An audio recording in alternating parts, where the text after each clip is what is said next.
7. So Maxi Muller might have put herself in with a chance here of a medal.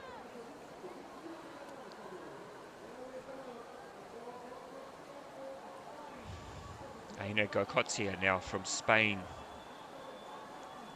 Again, the Spanish fans up and about, making their presence felt. There was a touch there on gate 4, just with her chin, I think, as she went past gate number 4. Goikoetxea, and a touch as well on gate 7, so 4 seconds in penalties already. And we're just 8 gates into this final run for Goikoetxea from Spain.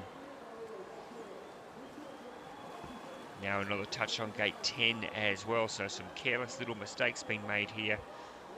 Easy to say, of course, from the commentary position, but 6 seconds in penalties for the Spaniard. 12 athletes in action in this final.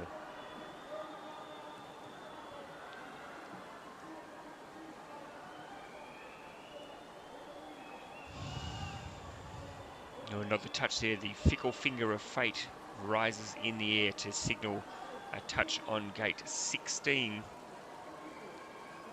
So that's 8 seconds now added to the time of Goikoetxea. And in a final, that's a lot of penalties to have to try and absorb if you are racing for a medal.